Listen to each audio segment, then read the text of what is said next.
ನಮ್ಮೆಲ್ಲರ ನೆಚ್ಚಿನ ನಾಯಕರು ಉಳ್ಳಾಲ ಬ್ಲಾಕ್ ಕಾಂಗ್ರೆಸ್ಸಿನ ಅಧ್ಯಕ್ಷರು ಆದ ಸನ್ಮಾನ್ಯ ಸದಾಶಿವ ಉಳ್ಳಾಲ್ರವರೇ, ವೇದಿಕೆಯಲ್ಲಿರ್ತಕ್ಕಂಥ ಎಲ್ಲ ಪಕ್ಷದ ವಿವಿಧ ಘಟಕಗಳ ಮುಖ್ಯಸ್ಥರುಗಳೇ, ಎಲ್ಲ ಸಹೋದರ ಸಹೋದರಿ ಬಂಧುಗಳೇ ಮತ್ತು ಪತ್ರಿಕಾ ಮಾಧ್ಯಮದ ಸ್ನೇಹಿತರೆ, ಇವತ್ತು ಉಳ್ಳಾಲ ಬ್ಲಾಕ್ ಕಾಂಗ್ರೆಸ್ ವತಿಯಿಂದ ಕೋಮು ಸೌಹಾರ್ದತೆಗೆ ಧಕ್ಕೆ ಬಂದ ವಿಷಯದಲ್ಲಿ ಪ್ರತಿಭಟನೆಯನ್ನ ನಾವು ಮಾಡ್ತಾ ಇದ್ದೇವೆ. ಭಾರತ ದೇಶ ಅಂತ ಹೇಳಿದರೆ ಹಿಂದೂಗಳ, ಮುಸಲ್ಮಾನರ, ಕ್ರೈಸ್ತರ, ಜೈನರ, ಬೌದ್ಧರ, ಸಿಖ್ಖರ ಮತ್ತು ಪಾರ್ಸಿಗಳ ಎಲ್ಲ ಧರ್ಮದವರು ಇರ್ತಕ್ಕಂಥ ಒಂದು ಮಹಾನ್ ದೇಶ. ಈ ದೇಶದ ಸಂಸ್ಕೃತಿ ವಿವಿಧತೆಯಲ್ಲಿ ಏಕತೆ. ನಾವೆಲ್ಲ ಬೇರೆ ಬೇರೆ ಧರ್ಮಕ್ಕೆ, ಬೇರೆ ಬೇರೆ ವರ್ಗಕ್ಕೆ, ಬೇರೆ ಬೇರೆ ಭಾಷೆಗಳಿಗೆ ಸೇರಿದ ವ್ಯಕ್ತಿಗಳಾದರೂ ಕೂಡ ನಾವೆಲ್ಲರೂ ಹೇಳುವುದು ನಾವೆಲ್ಲರೂ ಭಾರತೀಯರು. ಆದ್ದರಿಂದ ಭಾರತೀಯರು ಎಂತಕ್ಕಂಥ ಪದಕ್ಕೆ ಅರ್ಥವೇ ನಾವೆಲ್ಲ ಹಿಂದೂಗಳು, ಮುಸಲ್ಮಾನರು, ಕ್ರೈಸ್ತರು ಎಲ್ಲರೂ ಕೂಡ ನಾವು ಸಹೋದರರು. ಈ ವಿಷಯಕ್ಕೆ ಸಂಬಂಧಪಟ್ಟು ನಾವೆಲ್ಲ ಅರ್ಥ ಮಾಡಿಕೊಂಡ ಹಾಗೆ ಸಂವಿಧಾನ ಎಲ್ಲ ಧರ್ಮಗಳಿಗೆ ಧಾರ್ಮಿಕ ಹಕ್ಕುಗಳನ್ನು ನೀಡಿದೆ, ಎಲ್ಲ ವ್ಯಕ್ತಿಗಳಿಗೆ ವಾಕ್ ಸ್ವಾತಂತ್ರ್ಯವನ್ನು ಕೂಡ ನೀಡಿದೆ. ಆದರೆ ಇತ್ತೀಚಿನ ದಿನಗಳಲ್ಲಿ ಬಿಜೆಪಿ ಪಕ್ಷ ದೇಶದಲ್ಲಿ ಮತ್ತು ರಾಜ್ಯದಲ್ಲಿ ಆಡಳಿತ ಆರಂಭ ಆದಾಗಿನಿಂದ ಈ ದೇಶದ ಸೌಹಾರ್ದತೆಗೆ ಧಕ್ಕೆ ಬರುವಂತಹ ರೀತಿಯಲ್ಲಿ ಕೆಲವು ಸಂಘಟನೆಗಳ ಮುಖ್ಯಸ್ಥರು, ಕೆಲವು ಪಕ್ಷದ ಮುಖ್ಯಸ್ಥರುಗಳು ಭಾಷಣ ಮಾಡುವುದನ್ನು ನಾವೆಲ್ಲ ಕೇಳ್ತಾ ಇದ್ದೇವೆ.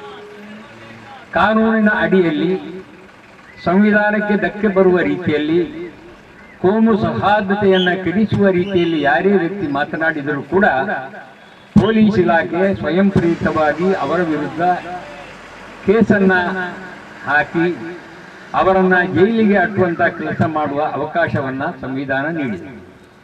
ಆದರೆ ದುರದೃಷ್ಟವಶಾತ್ ದೇಶದ ಅನೇಕ ಭಾಗಗಳಲ್ಲಿ, ಅದೇ ಪ್ರಕಾರ ನಮ್ಮ ದಕ್ಷಿಣ ಕನ್ನಡ ಜಿಲ್ಲೆಯಲ್ಲಿಯೂ ಕೂಡ ಈಗ ಕೋಮು ಸೌಹಾರ್ದತೆಗೆ ಧಕ್ಕೆ ತರುವ ರೀತಿಯಲ್ಲಿ ಕೆಲವು ಪಕ್ಷದ, ಕೆಲವು ಸಂಘಟನೆಗಳ ಮುಖ್ಯಸ್ಥರು ಮಾತನಾಡುವುದನ್ನು ನಾವು ಕೇಳಿಕೊಂಡಾಗ ಇದನ್ನ ಪ್ರತಿಭಟನೆ ಮಾಡುವುದು ಈ ದೇಶದ ಸಂಸ್ಕೃತಿಗೆ ಪೂರಕವಾದ ವಿಷಯ ಎಂತಕ್ಕಂಥ ನೆಲೆಯಲ್ಲಿ ಇವತ್ತು ನಮ್ಮ ಉಳ್ಳಾಲ ಬ್ಲಾಕ್ ಕಾಂಗ್ರೆಸ್ನಿಂದ ನಾವೆಲ್ಲ ಈ ಪ್ರತಿಭಟನೆಯನ್ನು ಕೈಗೊಂಡಿದ್ದೇವೆ.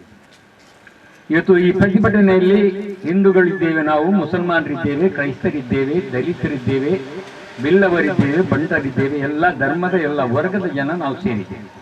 ನಾವು ಯಾಕೆ ಸೇರಿದ್ದೇವೆ ಅಂತ ಹೇಳಿದರೆ, ಇವತ್ತು ಎಲ್ಲರಿಗೂ ಕೂಡ ಈಗ ಹಿಂದೂ ಧರ್ಮ ಅಂತ ಹೇಳಿದರೆ ಬಹಳ ವಿಶಾಲವಾಗಿ ವೇದ ಬಹಳ ಸ್ಪಷ್ಟವಾಗಿ ಹೇಳಿದೆ, ಸರ್ವಜನೇ ಸುಖಿನೋ ಭವಂತು. ಇದರ ಅರ್ಥ ಏನಂತ ಹೇಳಿದರೆ ಪ್ರಪಂಚದಲ್ಲಿರ್ತಕ್ಕಂಥ ಎಲ್ಲ ಧರ್ಮದ ಎಲ್ಲ ವರ್ಗದ ಜನ ಸುಖವಾಗಿರಬೇಕು ಅಂತಕ್ಕಂಥ ಸಂದೇಶವಾಗಿದೆ ಹಿಂದೂ ಧರ್ಮದ ಸಂದೇಶ.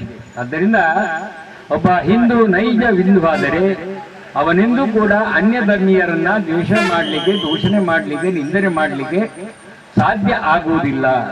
ಅದೇ ಪ್ರಕಾರ ನಾನು ನಂಬಿದಂತಹ ಇಸ್ಲಾಂ ಧರ್ಮದ ಪವಿತ್ರ ಕುರಾನ್ ಕೂಡ ಬಹಳ ಸ್ಪಷ್ಟವಾಗಿ ಹೇಳಿದೆ, ಒಬ್ಬ ಮುಸಲ್ಮಾನ ನೈಜ ಮುಸಲ್ಮಾನ ಆಗಬೇಕಿದ್ರೆ ಅವ ತನ್ನ ಸುತ್ತಮುತ್ತಲಿರ್ತಕ್ಕಂಥ ಎಲ್ಲ ಧರ್ಮದ ಎಲ್ಲ ವರ್ಗದ ಜನರನ್ನು ತನ್ನ ಸಹೋದರ ಸಹೋದರಿ ಅಂತ ತಿಳಿಬೇಕು ಮಾತ್ರವಲ್ಲ, ಅವರ ಕಷ್ಟಗಳಲ್ಲಿ, ಅವರ ಸುಖಗಳಲ್ಲಿ ಸಹಭಾಗಿ ಆಗಬೇಕು ಅಂತಕ್ಕಂಥ ಸಂದೇಶ ಇದು ಇಸ್ಲಾಂ ಧರ್ಮ ಸಂದೇಶ, ಇದು ಕುರಾನ್ನ ಸಂದೇಶ. ಆದ್ದರಿಂದ ಒಬ್ಬ ಮುಸಲ್ಮಾನ ನೈಜ ಮುಸಲ್ಮಾನಾದರೆ ಅವನೆಂದೂ ಕೂಡ ಅನ್ಯ ಧರ್ಮೀಯರನ್ನ ದೂಷಣೆ ಮಾಡಲಿಕ್ಕೆ, ನಿಂದನೆ ಮಾಡಲಿಕ್ಕೆ, ದ್ವೇಷ ಮಾಡಲಿಕ್ಕೆ ಸಾಧ್ಯ ಆಗುವುದಿಲ್ಲ.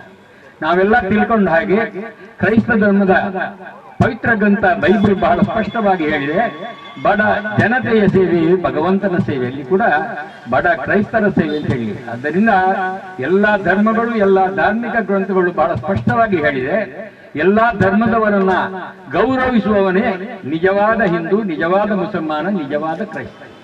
ಇವತ್ತು ಅದಕ್ಕೆ ವಿರುದ್ಧವಾಗಿ ಯಾವುದೇ ಪಕ್ಷ ಇರಬಹುದು, ಯಾವುದೇ ಸಂಘಟನೆ ಇರಬಹುದು, ಇದಕ್ಕೆ ವಿರುದ್ಧವಾಗಿ ಮಾತನಾಡುವುದಿದ್ದರೆ ಅವರು ನೈಜ ಹಿಂದೂಗಳಲ್ಲ, ಅವರು ನೈಜ ಮುಸಲ್ಮಾನರಲ್ಲ, ಅವರು ನೈಜ ಕ್ರೈಸ್ತರಲ್ಲ ಎಂತಕ್ಕಂಥವನ್ನ ಕಾಂಗ್ರೆಸ್ ಪಕ್ಷ ಇವತ್ತು ಪ್ರತಿಪಾದನೆ ಮಾಡುವುದಕ್ಕೋಸ್ಕರ ಇವತ್ತು ಈ ಸಭೆಯನ್ನ ನಾವು ಇಲ್ಲಿ ಏರ್ಪಾಡು ಮಾಡಿದ್ದೇವೆ. ನಾವೆಲ್ಲ ಬುದ್ಧಿದ್ದವರು ಅರ್ಥ ಮಾಡಿಕೊಳ್ಬೇಕು.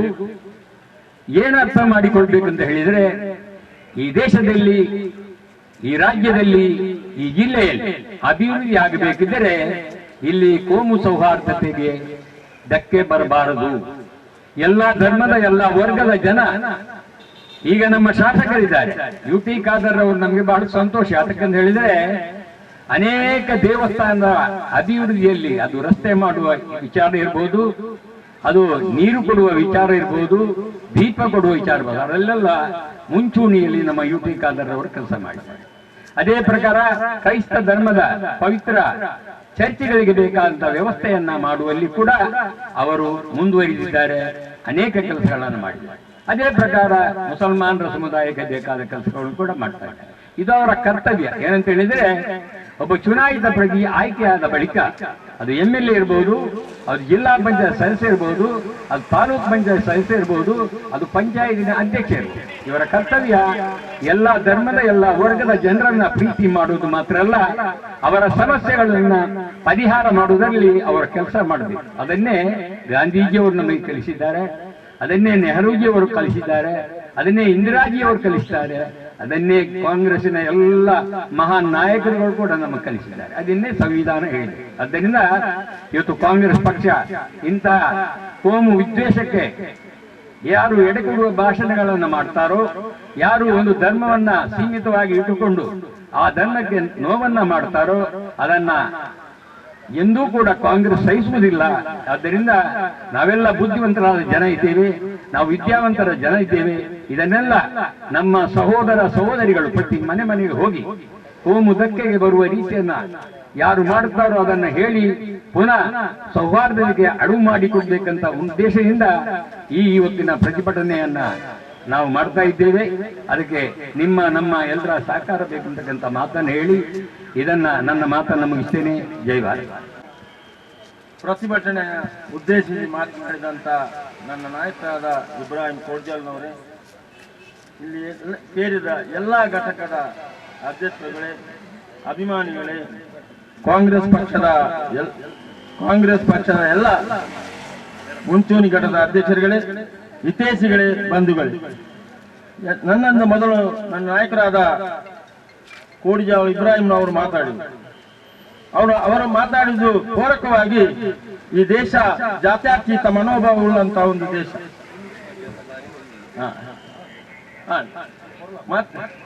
ಈ ದೇಶ ಜಾತ್ಯತೀತ ಮನೋಭಾವ ಇತ್ತನ ಈ ದೇಶ ಅವು ನರಿಗಾಣದ ಶುರುವಾದ ಡೆಲ್ಲಿ ಮುಟ್ಟ ಮಾತ ಜಾತಿ ಮಾತ ಧರ್ಮದ ಒಟ್ಟಿಗೆ ಒಪ್ಪೋಡುವ ಪಂಪುಣ ಒಂದು ಇರಾದೆ ಇತ್ತನ ಸಂವಿಧಾನ ಬದ್ಧವಾದ ಇತ್ತನ ಈ ದೇಶಡು ಇನ್ನಿಟ್ಟ ಕಾಲಘಟ್ಟಡು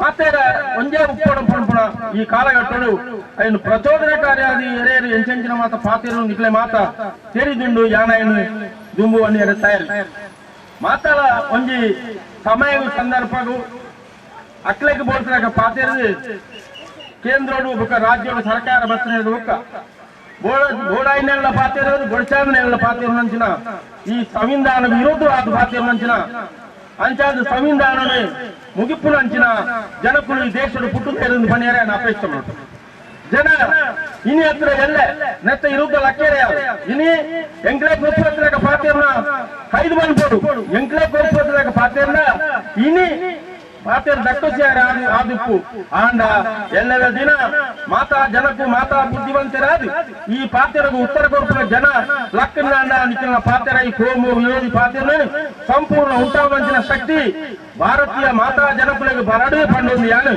ಎಂಗ ಪಾತಿರ ಅವಕಾಶ ಅಂತ ಕೊರಳ ಸರ್ವೇರೆಗಳ ಒಂದಿಸಾದ ಯಾನ ಏರ್ನ ಮಿತ್ತು ದೂಷಣವಂತರ ತಯಾರಿಸಿ ಎಂಕ್ಲು ಒಂಜಿ ಕಾಂಗ್ರೆಸ್ ಜಾತ್ಯತೀತ ಪಟ್ಟೊಡುಪುನಕ್ಲು ಎಂಕ್ಲು ಅಹಿಂದ ಬೊಕ್ಕ ಜಾತ್ಯತೀತ ಏರೆಲ್ಲ ನೆರಿಯರೆ ಅಥವಾ ಏರೆಲ್ಲ ಪಣಿಯರ ಎಂಕ್ಲು ಎಂಕ್ಲು ಈ ದೇಶದ ಬಡವರ್ಗ ಬೆಂದದ ಅಧ್ವಾನ ಬರ್ಪುನಕಲ್ಲ ಕಷ್ಟ ಪರಿಹಾರ ನಾಡು ನೆಂಚಾನ ಪಂಪುಣ ಒಂಜಿ ನಾಯಕರ ಹತ್ತಂದೆ ಏರೆಲ್ಲ ನೆರ್ಪುಣ ಏರೆಲ್ಲ ಬುಡ್ಚಾಂದ್ರ ಪಂಪುಣ ಅಭ್ಯಾಸ ಈ ಕುಡ್ನೆಟ್ಲತ್ತಿ ಎಂಗಳ ಪಕ್ಷದ ಹೆಂಚಿನ ಜನಕ್ಕುಳದ್ದಿ ಎಂಕ್ಲೆ ಏರೇ ಕಷ್ಟ ಆ ಕಷ್ಟಕ್ಕೆ ಪರಿಹಾರ ನಾಡು ನೆಟ್ಟು ಕಾಂಗ್ರೆಸ್ ದುಂಬುದ ಕಾಂಗ್ರೆಸ್ ಇನ್ನೆಲ್ಲ ಕಾಂಗ್ರೆಸ್ ಉಳ್ಳ ಎಂಗ್ಳು ನಂಜಿ ಪಾಪದಾಯಕ ಅನ್ಯಾಯ ಇನ್ನೇ ಪ್ರಸಜ್ಞ ಮಲ್ಪೇನು ಪಾಪದಾಯಕ ಅನ್ಯಾಯ ಜೀವಕನು ಎಮೆ ಬರ್ತಾನೆ ಬುಡ್ದು ಕೊಡ ಪಾತ್ರವನ್ನು ಪಂಡೊಂದು ಎಂಕ್ ಅವಕಾಶ ಮಂತ್ರಿಕೊಂಡ ಮಾತಾ ನಾಯಕರಿಗೆ ಹೊಂದಿಸಾದು ಎನ್ನೆರಡು ಪಾತ್ರ ಅಂತವೆ.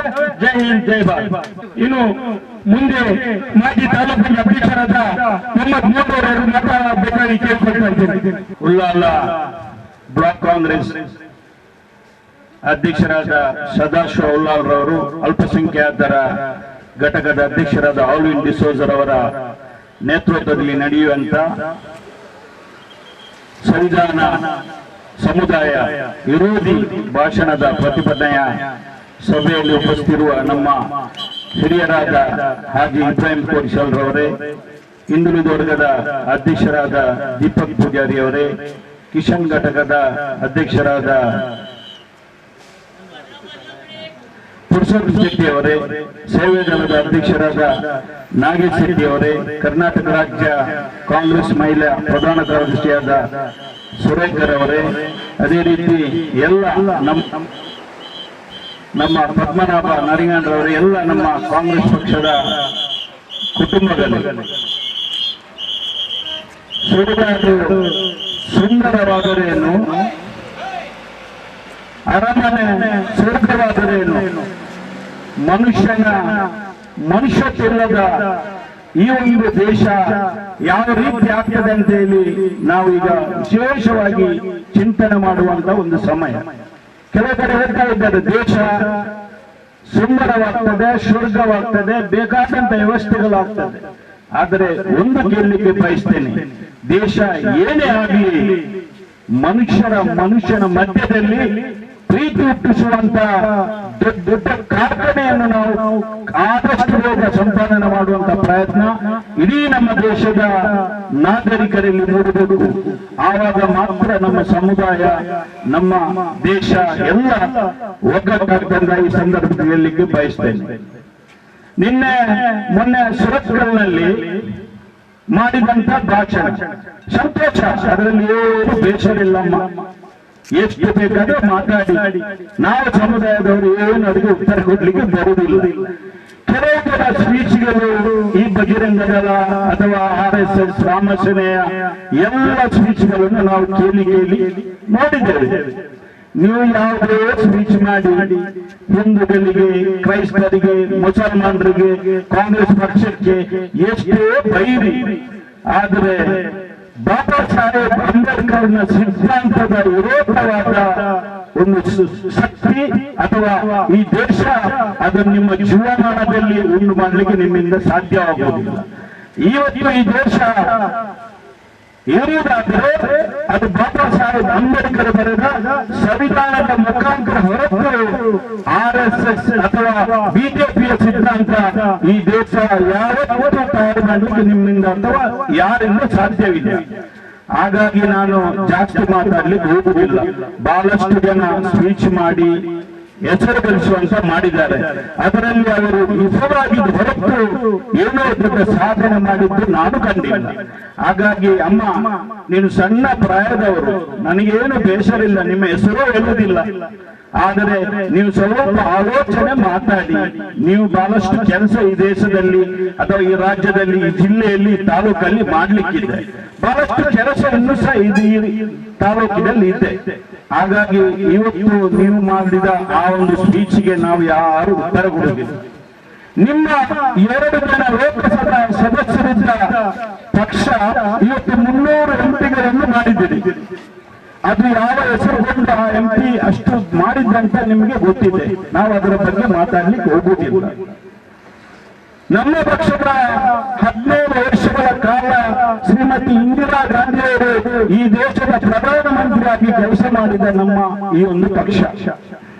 ಹಾಗಾಗಿ ಆ ಇಂದಿರಾ ಗಾಂಧಿಯವರನ್ನು ನೀವು ಒಬ್ಬ ಮಹಿಳೆ ಅವರನ್ನ ನೀವು ಶಾಶ್ವತ ದುರ್ಗ ಅಂತ ಹೇಳಿದ್ದೆ.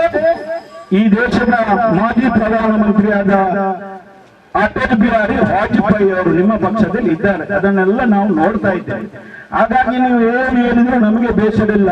ನಮ್ಮ ಮೂಲ ಉದ್ದೇಶ ಎಲ್ಲ ಜನರು ಶಾಂತಿ, ನೆಮ್ಮದಿ, ಸೌಹಾರ್ದದಿಂದ ಬದುಕಬೇಕು ನಮ್ಮ ದೇಶದಲ್ಲಿ. ನೀವು ಎಷ್ಟು ಸರ್ಕಾರ ನಡೆಸಿ, ಆದ್ರೆ ಒಂದು ಒಳ್ಳೆಯಾದ ಒಂದು ಸೌಹಾರ್ದದ ಸಂದೇಶವನ್ನು ಕೊಡ್ಲಿಕ್ಕೆ ನಿಮ್ಮಿಂದ ಪ್ರಯತ್ನ ಆಗಬೇಕು.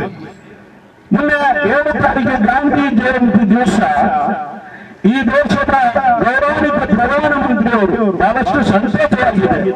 ಗಾಂಧಿಯವರ ಸಮಾಧಿ ಹತ್ತಿರ ಅವರ ಕೊಟ್ಟ ಗೌರವ. ಆದರೆ ಬೆಳ್ತಂಗಡಿಯ ಶಾಸಕರು ಗಾಂಧಿಯವರನ್ನು ಕೊಂಡಾಡಿದ್ದ ದೃಶ್ಯ. ಆದರೆ ನಿಮ್ಮ ಪಕ್ಷದ ಕಾರ್ಯಕರ್ತರು ನಮ್ಮ ದೇಶದ ಬಾಪೂಜಿಯನ್ನು ಚಿತ್ರಣ ಮಾಡಿ ಶೂಟ್ ಮಾಡಿ ಅವರನ್ನು ಆ ವಿಡಿಯೋ ಮುಖಾಂತರ ಹಾಕುವುದಾದರೆ ನಿಮ್ಮ ಸಿದ್ಧಾಂತ ಏನಂತ ನೀವೊಂದು ಆಲೋಚನೆ ಮಾಡಬೇಕು. ನಿಮ್ಮ ಪ್ರಧಾನಮಂತ್ರಿಯವರು ಗಾಂಧೀಜಿಯವರಿಗೆ ಗೌರವ ಕೊಡುವಾಗ ಕಾರ್ಯಕರ್ತರು ಮಾಡಿದಂತ ಸಾಧನೆ ಇದು ನಿಮ್ಮ ಸಿದ್ಧಾಂತ. ಹಾಗಾಗಿ ನಾನು ನನ್ನ ಎಲ್ಲ ಮಿತ್ರ ಪಕ್ಷದ ಅವರಲ್ಲಿ ಮನವಿ, ಖಂಡಿತವಾಗಿ ಇಸ್ಲಾಮಿನ ಯುವಕರೇ, ಹಿಂದೂಗಳ ಯುವಕರೇ, ದೇಶಕ್ಕಾಗಿ, ರಾಜ್ಯಕ್ಕಾಗಿ ಅಥವಾ ಸಮಾಜಕ್ಕಾಗಿ ಕೆಲಸ ಮಾಡಿ ತಮ್ಮ ವೈಯಕ್ತಿಕವಾದ ಅವರ ಯಾರ ಲಾಭಕ್ಕಾಗಿ ನಿಮ್ಮ ಜೀವನವನ್ನು ಹಾಳು ಮಾಡಲಿಕ್ಕೆ ದಯವಿಟ್ಟು ಹೋಗಬೇಡಿ. ಕಾಂಗ್ರೆಸ್ ಪಕ್ಷ ಯಾವತ್ತೂ ಸಿದ್ಧಾಂತವನ್ನು ಬಿಟ್ಟುಕೊಡುವಂತ ಪಕ್ಷ ಇಲ್ಲ. ನಮ್ಮ ನಾಯಕರುಗಳು ಇದುವರೆಗೆ ಯಾವುದೇ ಒಂದು ಜಾತಿಯ ಹೆಸರಲ್ಲಿ ಅಥವಾ ಯಾವುದೇ ಒಂದು ಜಾತಿಗೆ ತೊಂದರೆ ಬರುವಂತ ಒಂದೇ ಒಂದು ಮಾತು ನಮ್ಮ ಮಾತಾಡಿಲ್ಲ. ಇವತ್ತು ಪವಿತ್ರವಾದ ಬ್ರಹ್ಮಶ್ರೀ ನಾರಾಯಣ ಗುರುಗಳು ಕೋಟಿ ಚೆನ್ನೈಯರು ಈ ದೇಶಕ್ಕೆ ಅವರು ಕೊಟ್ಟ ಸಿದ್ಧಾಂತಗಳು, ಈ ದೇಶಕ್ಕೆ ಅವರು ಕೊಟ್ಟ ಮಾತು ನುಡಿಗಳು, ನಿಮ್ಮ ಬಾಯಿಯಲ್ಲಿ ಅವರ ಹೆಸರು ಸಿಗುವ ಎದುಗುತ್ತಾನೆ ಇಲ್ಲಮ್ಮ. ಸ್ವಲ್ಪ ಆಲೋಚನೆ ಮಾಡಿ. ಕೋಟಿ ಚೆನ್ನೈಯವರು ಯಾರು? ಅವರು ನೀಡುವಂತ ಖಡ್ಗ ಕೋಟಿ ಚೆನ್ನೈಯವರು ಖಡ್ಗಡಿದೆ ಅಂತ ಹೇಳಿದ್ರಿ ನೀವು. ಬ್ರಹ್ಮಶ್ರೀ ನಾರಾಯಣ ಗುರುಗಳ ಹೆಸರು ಹೇಳ್ತಾಗ್ತೀರಿ. ನಿಮಗೆ ಖಂಡಿತವಾಗಿ ಯೋಗ್ಯತೆ ಇಲ್ಲ. ಅವರು ಸರ್ವ ಜನ ಸುಖಿನೋ ಭವಂತು ಅಥವಾ ಎಲ್ಲಾ ಜಾತಿಯವರು ಒಂದೇ ಧರ್ಮದ ಪ್ರೀತಿಯಿಂದ ಬದುಕುವಂತ ಸಿದ್ಧಾಂತವನ್ನು ಹೇಳಿಕೊಟ್ಟ ಕೋಟಿ ಚೆನ್ನೈಯವರು, ಬ್ರಹ್ಮಶ್ರೀ ನಾರಾಯಣ ಗುರುಗಳು, ಸ್ವಾಮಿ ವಿವೇಕಾನಂದರು, ಯೇಸು ಕ್ರಿಸ್ತರು, ಪೈಗಂಬರೊಬ್ಬರೊಬ್ಬರು ಕೇಳಿದ್ರು. ಪೈಗಂಬರವರು ಈ ಕೋಮವಾದಿ ಅಂತ ಹೇಳಿದ್ರೆ ಏನು ಅಂತ ಪೈಗಂಬರ ಒಂದು ಮಾತು ಹೇಳಿದ್ರು. ಕೋಮವಾದಿ ಅಂತ ಹೇಳಿದರೆ ತನ್ನ ಧರ್ಮದಲ್ಲಿ ಯಾರಾದರೂ ಅನ್ಯಾಯ ಮಾಡಿದರೆ ಅವನಿಗೆ ಸಹಕಾರ ಕೊಡ್ತಾನಲ್ಲ, ಅವನೇ ಕೋಮುವಾದಿ ಅಂತ. ಇದು ಮುಸ್ಲಿಂ ಸಮುದಾಯದ ಪೈಗಂಬರ ಹೇಳಿದ ಸಿದ್ಧಾಂತ. ಆ ಸಿದ್ಧಾಂತದಲ್ಲಿ ಬದುಕುವವರು ನಾವು. ಹಾಗೆ ಸ್ವಾಮಿ ವಿವೇಕಾನಂದರ ಸಿದ್ಧಾಂತದಲ್ಲಿ ಬದುಕುವವರು ಹಿಂದೂಗಳು, ಯೇಸು ಕ್ರಿಸ್ತರ ಸಿದ್ಧಾಂತದಲ್ಲಿ ಬದುಕುವ ಕ್ರೈಸ್ತರು ಇರುವುದು ಅದು ಕಾಂಗ್ರೆಸ್ ಪಕ್ಷದಲ್ಲಿ. ಹಾಗಾಗಿ ಇವತ್ತು ಮಂಗಳೂರಿನಲ್ಲಿ ನೀವು ನೋಡಿರ್ಬೋದು, ಸೈಂಟ್ ಆಗ್ನೆಸ್ ಕಾಲೇಜಿನಲ್ಲಿ ನಮ್ಮ ಸ್ವಾಮಿಯವರ ಹೆಸರಿರಲಿಕ್ಕೆ ಅವರು ಹೊರಟಿದ್ದಾರೆ, ಏನೋ ಒಂದು ಗಾರ್ಡನ್ ಮಾಡಲಿಕ್ಕೆ. ಅದಕ್ಕೂ ಸಹ ಇರೋದು ಅದರ ಒಳಗೆ ಹಾಕಬಾರದಂತ. ಎಂತ ಒಂದು ನೀಚ ರಾಜಕೀಯ ಮಾಡುವುದಂತ ನಮಗೆ ಗೊತ್ತಾಗುವುದಿಲ್ಲ. ಹಾಗಾಗಿ ನನ್ನ ಎಲ್ಲ ಪಕ್ಷದ ನಾಯಕರುಗಳು, ನಾವು ಈ ಸೇರಿದ ಎಲ್ಲ ಹಿರಿಯರು, ಯುವಕರು, ನಿಮ್ಮನ್ನೆಲ್ಲರನ್ನು ಹೊಂದಿಸಿ ಮಾತಾಡ್ಲಿಕ್ಕೆ ಅವಕಾಶ ಮಾಡಿಕೊಟ್ಟ ಎಲ್ಲರನ್ನು ಹೊಂದಿಸಿ ನನ್ನ ಮಾತನ್ನು ಮುಗಿಸ್ತೇನೆ. ರಾಜ್ಯ ಕಾಂಗ್ರೆಸ್ಸಿನ ಕಾರ್ಯದರ್ಶಿಯವರಾದ ಸುರೇಖಾ ಚಂದ್ರಸ್ ಅವರು ಯಾರು ಮಾತಾಡಬೇಕಾಗಿ ಕೇಳಿಕೊಳ್ತಾ ಇದ್ದೀವಿ. ಇವತ್ತು ದಕ್ಷಿಣ ಕನ್ನಡ ಜಿಲ್ಲೆ ಅಂದ್ರೆ ಒಂದು ಸಾಮರಸ್ಯದ ಜಿಲ್ಲೆ. ಇಂತಹ ಒಂದು ಜಿಲ್ಲೆಯಲ್ಲಿ ಪ್ರಚೋದನಕಾರಿಯಾದಂತ ಒಂದು ಭಾಷಣವನ್ನು ಮಾಡುವುದರ ಮೂಲಕ ನಮ್ಮ ಜಿಲ್ಲೆಯ ಸಾಮರಸ್ಯವನ್ನು ಕೆಡುಕು ಮಾಡುವಂತ ಒಂದು ಕೆಲಸಕ್ಕೆ ಈ ಕುಂದಾಪುರ ಚೈತ್ರ ಅನ್ನುವಂತ ಒಂದು ಹುಡುಗಿ ಇವತ್ತು ಸಾಕ್ಷಿಯಾಗಿದ್ದಾಳೆ. ನಮ್ಮ ಚೈತಕ್ಕ ನೀವು ಕೇಳಬೇಕು. ಯಾಕಂತ ಹೇಳಿದ್ರೆ ಇವತ್ತು ನೀವು 1000 ರೂಪಾಯಿಗೆ ಪೇಮೆಂಟ್ ಅನ್ನು ಹಿಡ್ಕೊಂಡು ಆ ರಾತ್ರಿಯ ಪಾಳ್ಯದಲ್ಲಿ ನೀವು ಕೆಲಸ ಮಾಡ್ತಾ ಇದ್ದೀರಿ, ಭಾಷಣ ಬಿಗಿತಾ ಇದ್ರಿ ವೇದಿಕೆಯಲ್ಲಿ. ನೀವು ತಿಳ್ಕೊಳ್ಬೇಕು, ಇವತ್ತು ನಮ್ಮ ಕಾಂಗ್ರೆಸ್ನ ಮಹಿಳೆಯರು ಇವತ್ತು ನಿಮ್ಮಿಂದ ಯಾವುದೇ ಒಂದು ಇದನ್ನು ಕಲಿಬೇಕಾದ ಅಗತ್ಯ ಇಲ್ಲ. ಯಾಕಂತ ಹೇಳಿದ್ರೆ ಇವತ್ತು ನಮ್ಮ ದೇಶಕ್ಕೆ ಜೀವವನ್ನು ತ್ಯಾಗವನ್ನು ಮಾಡಿದಂತಹ ನಮ್ಮ ಮಹಿಳೆಯಾದಂತಹ ಇಂದಿರಾ ಗಾಂಧಿ ಅವರ ಒಂದು ಪಕ್ಷದಲ್ಲಿ ನಾವು ಇವತ್ತು ನಮ್ಮೆಲ್ಲ ಮಹಿಳೆಯರು ಕೂಡ ಇವತ್ತು ಇದ್ದೇವೆ. ಆದ್ದರಿಂದ ನಿಮ್ಮ ಪಾಠದ ಅಗತ್ಯ ಕೂಡ ನಮಗೆ ಇಲ್ಲ. ಇವತ್ತು ನೀವು ಹೇಳ್ಬಹುದು ಏನಂತ ಹೇಳಿದ್ರೆ, ಏನೋ ಒಬ್ಬ ವ್ಯಕ್ತಿಯ ಚಾರಿತ್ರಿಕ ವಧೆಯನ್ನು ಮಾಡತಕ್ಕಂಥ ಕೆಲಸವನ್ನು ಕೂಡ ನೀವತ್ತು ಮಾಡ್ತಾ ಇದ್ದೀರಿ. ನೀವು ತಿಳ್ಕೊಳ್ಬೇಕು ನೀವು ಎಷ್ಟು ಸುಸಂಸ್ಕೃತರು ಅಂತ ಹೇಳಿ. ಯಾಕಂತ ಹೇಳಿದ್ರೆ ನಿಮ್ಮ ವಿಡಿಯೋವನ್ನು ಮೊನ್ನೆ ನೋಡಿದಾಗಲೇ ಗೊತ್ತಾಗ್ತದೆ, ನೀವೊಂದು ಹಿಂದೂ ಧರ್ಮದಲ್ಲಿ ಹುಟ್ಟಿದಂತೆ ಹೆಣ್ಣು ಮಗಳಾಗಿ ಎಂತ ಸುಸಂಸ್ಕೃತದ ಮಾತನ್ನು ಆಡಿದ್ದೀರಿ ಅಂತ ಹೇಳಿ. ಇದು ಎಲ್ಲ ಇವತ್ತು ಅದು ಸಾಕ್ಷಿಯಾಗಿದೆ. ಇವತ್ತು ನಮ್ಮೆಲ್ಲ ಮಹಿಳೆಯರು ಕೂಡ ಹೇಳ್ತಾ ಇರೋದು ಒಂದೇ ಒಂದು ಧ್ವನಿ ಏನಂತ ಹೇಳಿದ್ರೆ, ನಿಮ್ಮಂತ ಹಿಂದೂ ಧರ್ಮದಲ್ಲಿ ಹುಟ್ಟಿದಂತ ಒಂದು ಹೆಣ್ಣು ಮಗಳನ್ನು ಇವತ್ತು ಏನು ಕಾನೂನಿನ ಪ್ರಕಾರ ಇವತ್ತು ನಿಮಗೆ ಶಿಕ್ಷೆ ಬೇಕಾ, ಅದನ್ನು ಶಿಕ್ಷೆ ಆಗ್ಲಿಕ್ಕೆ ನಾವೆಲ್ಲರೂ ಕೂಡ ಇವತ್ತು ಹೇಳ್ತಾ ಇದ್ದೇವೆ. ಇವತ್ತು ಏನಂತ ಹೇಳಿದ್ರೆ, ಮೊನ್ನೆ ತಾನೇ ಇತ್ತೀಚೆಗೆ ನಡೆದಂತ ಒಂದು ಸನ್ನಿವೇಶ, ಆ ಸನ್ನಿವೇಶದಲ್ಲಿ ನಿಮ್ಮ ಒಂದು ಚೈನ್ ಅನ್ನು ನಿಮ್ಮ ಸಂಘಟನೆಯವರಿಂದವೇ ನಿಮಗೆ ಪಡ್ಕೊಳ್ಳಿಕ್ಕೆ ಸಾಧ್ಯ ಆಗ್ಲಿಲ್ಲ. ಅಂತ ಒಂದು ಮಹಿಳೆ ನೀವು ಮತ್ತೆ ಇನ್ನು ನಮಗೇನು ಬುದ್ಧಿಯನ್ನು ಹೇಳ್ಕೊಡ್ತೀರಾ? ಖಂಡಿತವಾಗಿಯೂ ನೀವು ಮಾಡಿದಂತ ಈ ಒಂದು ಕೆಲಸವನ್ನು ನಾವೆಲ್ಲರೂ ಕೂಡ ಖಂಡಿಸ್ತೇವೆ. ಅದಲ್ಲದೆ ನೀವು ಹೇಳಿದಂತ ಮಾತು ನಮ್ಗೆ ಬಹಳ ಬೇಸರವನ್ನು ತಂದುಕೊಟ್ಟಿದೆ. ಯಾಕಂತ ಹೇಳಿದ್ರೆ, ಇನ್ನು ಕೂಡ ನಮ್ಮಲ್ಲಿ 30 ವರ್ಷ ಆದಂತ ಹೆಣ್ಣು ಮಕ್ಕಳಿಗೆ ಕೂಡ ಇನ್ನು ಮದುವೆ ಆಗ್ಲಿಲ್ಲ. ಅವರು ಬೇರೆ ಬೇರೆ ಸಂಬಂಧಗಳನ್ನು ಕೂಡ ನೀವು ಇವತ್ತು ಹುಟ್ಟಾಗ್ತಾ ಇದ್ದೀರಾ. ನಾನು ಕೇಳ್ತಾ ಇದ್ದೀನಿ, ಈ ಒಂದು ವೇದಿಕೆ ಮೂಲಕ ನಿಮ್ಮಲ್ಲಿ ಮದುವೆ ಆಗದಂತ ಎಷ್ಟು ಹೆಣ್ಣು ಮಕ್ಕಳಿದ್ದಾರೆ, ಅವರಿಗೆ ನೀವು ಸಾಮೂಹಿಕವಾಗಿ ಮದುವೆ ಮಾಡಲಿಕ್ಕೆ ತಯಾರಾಗಿದ್ದೀರಾ? ಹಾಗಿದ್ರೆ ಮಾತ್ರ ನೀವು ಒಂದು ಇಂತಹ ಒಂದು ಪ್ರಚೋದನಕಾರಿಯಾದ ಭಾಷಣವನ್ನು ಮಾಡಿ, ಇಲ್ಲಿದ್ರೆ ತೆಪ್ಪಗೆ ಮನೆಯಲ್ಲಿ ಕೂತ್ಕೊಳ್ಳಿ ಅಂತ ಹೇಳುತ್ತಾ, ಈ ಒಂದು ವೇದಿಕೆಯಲ್ಲಿ ಇನ್ನು ಮುಂದಿನ ದಿನಗಳಲ್ಲಿ ಇಂಥ ಒಂದು ಪ್ರಚೋದನಕಾರಿಯಾದಂತಹ ಭಾಷಣ ಕಂಡು ಬಂದರೆ ಖಂಡಿತವಾಗಿ ನಾವು ನಮ್ಮ ಮಹಿಳಾ ಕಾಂಗ್ರೆಸ್ ಮಹಿಳೆಯರು ಖಂಡಿತವಾಗಿ ಇದನ್ನು ಬಿಡುವುದಿಲ್ಲ. ಅದಕ್ಕೆ ಬೇಕಾದಂತ ಎಲ್ಲ ಉತ್ತರವನ್ನು ಕೂಡ ನಾವು ನಿಮಗೆ ಕೊಡ್ಲಿಕ್ಕೆ ತಯಾರಿದ್ದೇವೆ ಅನ್ನುವಂತ ಮಾತನ್ನು ಹೇಳುತ್ತಾ ಅವಕಾಶವಾಗಿ ವಂದಿಸ. ಇವಾಗ ಅನೇಕ ಜನ ಇಲ್ಲಿ ಮಾತನಾಡಿದ್ದಾರೆ. ನಾನು ಆಕೆ ಹೆಸರನ್ನು ಎತ್ತಲಿಕ್ಕೆ ಇಷ್ಟಪಡಲ್ಲ. ಸುರೇಖಾ ಚಂದ್ರಸವರು ಮಾತನಾಡುವಾಗ ಚೈತ್ರಕ್ಕ ಅಂತಕ್ಕಂಥ ಮಾತನ್ನು ಉಪಯೋಗಿಸಿದೆ. ದಯವಿಟ್ಟು ಸಂಸ್ಕಾರ ಇಲ್ಲದ, ಸಂಸ್ಕೃತಿ ಇಲ್ಲದ ಅಂತ ಮಹಿಳೆಯನ್ನ ಅಕ್ಕ ಅನ್ನುವಂಥದ್ದು ಕಾಂಗ್ರೆಸ್ನ ಸಂಸ್ಕಾರ ಅಲ್ಲ ಅನ್ನುವಂಥ ಮಾತನ್ನು ನಾನು ಹೇಳಲಿಕ್ಕೆ ಇಷ್ಟಪಡುವಂತ. ಯಾವತ್ತೂ ಕೂಡ ನಾವು ಮಹಿಳೆಯರಿಗೆ ಗೌರವವನ್ನು ಕೊಡ್ತೇವೆ, ಆದರೆ ರಾಜಕೀಯ ಉದ್ದೇಶವನ್ನು ಇಟ್ಟುಕೊಂಡು ಭಾರತೀಯ ಜನತಾ ಪಕ್ಷದವರಾಗಿ ಯಾವುದೇ ರೀತಿಯ ಪದವನ್ನು ಪಡೆಯಬೇಕು ಅನ್ನುವಂಥ ಕಾರಣಕ್ಕಾಗಿ ಸಿಕ್ಕ ಮಹಿಳೆಯರನ್ನು ಇವರು ಮಹತ್ವದೇವರು ನಮ್ಮ ಪದವನ್ನು ಉಪಯೋಗಿಸಿಕೊಂಡು ಮಾತನಾಡುತ್ತಾರೆ. ಕಾಂಗ್ರೆಸ್ನ ಹಾಗೆಲ್ಲ ಕಾಂಗ್ರೆಸ್ ಯಾವತ್ತೂ ಕೂಡ ಮಹಿಳೆಯರಿಗೆ ಗೌರವ ಕೊಡ್ತಾರೆ ಅಂತ ಹೇಳಿದ್ರೆ ಅದು ನಿಜವಾದಂತ ಹಿಂದೂ ಧರ್ಮ, ಅದೇ ನಿಜವಾದಂತ ಸನಾತನ ಧರ್ಮದ ಆಮುಖದ ಸಂಸ್ಕಾರದ ಗೌರವವನ್ನು ನಾವು ಮಾತಾಡ್ತೇವೆ ಕರೀತೇವೆ ಬಿಟ್ಟರೆ ನಿಮ್ಮ ಹಾಗೆ ರಾಜಕೀಯವಾಗಿ ನಾವು ಯಾವತ್ತೂ ಕೂಡ ಮರ್ಯಾದೆಯನ್ನು ಕೊಡುವುದಿಲ್ಲ. ಚೈತ್ರ ಅವರೇ, ನಿಮ್ಮನ್ನ ಚೈತ್ರ ಅಂತ ಕರೀಲಿಕ್ಕೆ ನಾನು ಇಚ್ಛೆ ಪಡ್ತಾ ಇದ್ದೀನಿ. ಯಾವತ್ತೂ ಮಹಿಳೆಯನ್ನ ಏಕವಚನದಲ್ಲಿ ಮಾತಾಡಲ್ಲ, ಆದ್ರೆ ನಿನ್ನತ್ರ ಮಹಿಳೆ ಚೈತ್ರ ನಾನು ನಿನ್ನತ್ರ ಕೇಳಲಿಕ್ಕೆ ಇಷ್ಟಪಡ್ತಾ ಇದ್ದೇನೆ. ಏನ್ ಹೇಳ್ತಿ? ಮದುವೆ ಆಗದಂತ ಹೆಣ್ಣು ಮಕ್ಕಳನ್ನು ಕಳಿಸಿ ಮದುವೆ ಮಾಡುತ್ತಾ ನೀನು? ನಾನು ನಿನ್ನ ಕೇಳ್ತಾ ಇದ್ದೇನೆ, ನಿನಗೆ ಇಲ್ಲಿ ಸವಾಲಾಗ್ತಾ ಇದ್ದೇನೆ. ನೀನು ಅಂತ ಭಾಷಣವನ್ನು ತಾಕತ್ತಿದ್ದೆ ಉಳ್ಳಾರದಲ್ಲಿ ಬಂದು ಮಾತುವಂತ ಮಾತನ್ನು ಹೇಳಲಿಕ್ಕೆ ಇಷ್ಟಪಡ್ತಾ ಇದ್ದೇನೆ. ಏನು ಹಿಂದೂ ಸಭೆ ಸೇರಿದಾಗ ನೀನು ಒಬ್ಬ ಮಹಿಳೆ, ನಿನಗೆ ಸಂಸ್ಕಾರ ಇದೆಯಾ? ಏನು ನೀನೊಂದು ಹಿಂದೂ ಧರ್ಮದಲ್ಲಿ ಹುಟ್ಟಿದೆಯಲ್ಲ, ಯಾಕೆ ಮಹಿಳೆಯರಿಗೆ ಗೌರವ ಕೊಡಬೇಕು ಅನ್ನೋದನ್ನು ಅರ್ಥ ಮಾಡಿದ್ದು. ಜಾತಿಯನ್ನು ಎಲ್ಲ ಕಡೆ ಬಳಸಬೇಡ. ನೀವು ಹೇಳಿದಾಗ ಎಲ್ಲವೂ ಕೂಡ ಆದ್ರೆ ಈ ದೇಶದಲ್ಲಿ ಸಂವಿಧಾನ ಮಾತನ್ನು ನೀವು ಹೇಳಲಿಕ್ಕೆ ಇಷ್ಟಪಡ್ತಾ ಇದ್ದೀನಿ. ಏನು ಹೇಳ್ತೀರಿ ನೀವು? ಭಾರತೀಯ ಜನತಾ ಪಕ್ಷದವರು, ನಾನು ನಿಮ್ಮ ಹತ್ರ ಕೇಳ್ತಾ ಇದ್ದೀನಿ, ನಿಮ್ಮ ಅಧಿಕಾರ ಇದೆ, ಕೇಂದ್ರದಲ್ಲೂ ಇದೆ, ರಾಜ್ಯದಲ್ಲೂ ಇದೆ. ಅದೆಷ್ಟು ಮಹಿಳೆಯರಿಗೆ ಅತ್ಯಾಚಾರ ಆಗ್ತಾ ಇದೆ, ದೌರ್ಜನ್ಯ ಆಗ್ತಾ ಇದೆ. ಯಾವುದಾದ್ರೂ ಒಂದು ವಿಚಾರದಲ್ಲಿ ಪ್ರತಿಭಟನೆಯನ್ನು ಮಾಡಿದ್ರ? ಅದು ಬಿಡಿ. ಮತ್ತೆ ನಿಮ್ಮದು ಹಿಂದುತ್ವ ಬಹಳ ಚೆನ್ನಾಗಿ ಆಗಿತ್ತು. ಮೊನ್ನೆ ಒಂದು ಪ್ರತಿಭಟನೆಯಲ್ಲಿ ಭಾಗವಹಿಸಲಿಕ್ಕೆ ನನಗೆ ಆಗಲಿಲ್ಲ. ಕಾರಣ ಅಂತ ಹೇಳಿದ್ರೆ ನಾನು ಬ್ಯಾಂಗ್ಳೂರಿನಲ್ಲಿದ್ದೆ. ಆ ದೇವಸ್ಥಾನವನ್ನು ನಂಜನಗೂಡಿನಲ್ಲಿ ಹೊಡೆದಾಕಿದಾಗ ಇನ್ನೂ ಯೋಗ್ಯರು ನಿಮ್ಮ ಸಂಘಟನೆ ಇದೆಯಲ್ಲ, ಯಾಕೆ ಪ್ರತಿಭಟನೆಯನ್ನು ಮಾಡಿಲ್ಲ? ಯಾವ ಮಾಡುವುದು?